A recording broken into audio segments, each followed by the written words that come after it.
Hello, আমি আসলে আজকে আসতে পারিনি, সরি।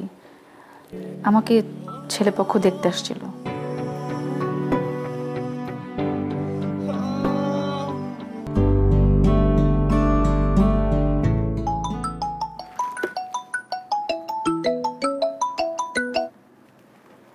হ্যালো।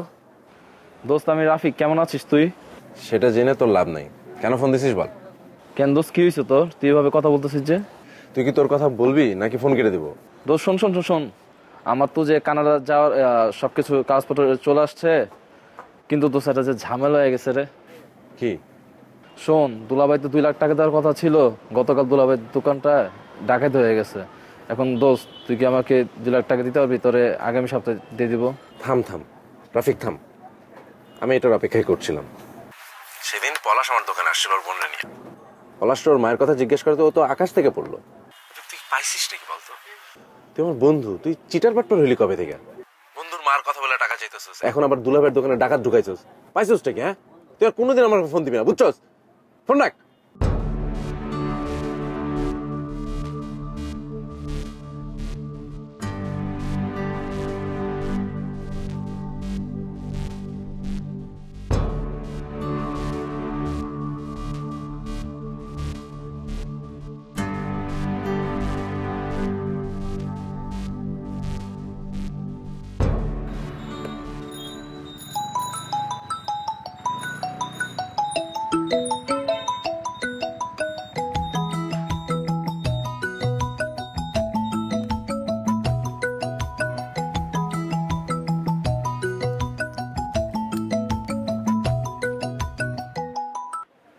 হ্যালো।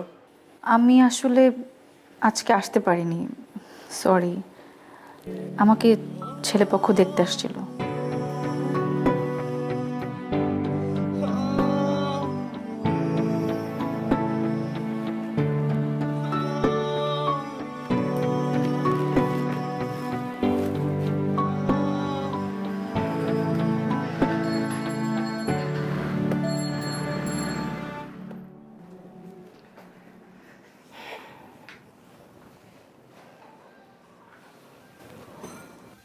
কি রে বাবা, তোর কি মন খারাপ?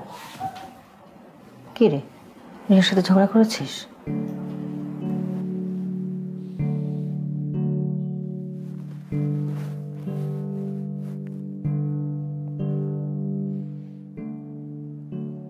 মা, রিয়াকে আজকে ছেলেপক্ষ দেখতে এসেছিল। ওর বিয়ে ঠিক হয়ে যাচ্ছে। তুই কি রিয়াকে বলেছিস যে তুই ওকে ভালোবাসিস? না, তা তো বলা হয়নি। ও তোকে কিছু বলছে? না, কিছু তো বলেনি। এই তোরা কি রে, এ যুগের ছেলে মেয়ে হয়ে 40-50 দশকের মতো ব্যবহার করতেছিস? তুই কালকেই যাবি, কালকে গিয়ে রিয়াকে প্রপোজ করবি। যদি না করে দেয়? আরে না করে দিবে কেন? রিয়া তোকে পছন্দ করে না? তুই কালকে বীরের মতো গিয়ে রিয়াকে প্রপোজ করবি, দেখবি ও ঠিক ঠিক মেনে যাবে। ও তো তোকে পছন্দ করে। কি না তুই না করে দিলে তখন? ইস, ভিতুর ডিম একটা, খালি মন মন মন। চল খাবি, চল। ও না করবে না, ও তোকে পছন্দ করে, দেখিস ঠিক ঠিক ও রাজি হয়ে যাবে। তুমি বলছো? হ্যাঁ, আসলে একটা ভিতুর ডিম, একেবারে বাবার মতো হয়েছে। আয় ওঠ।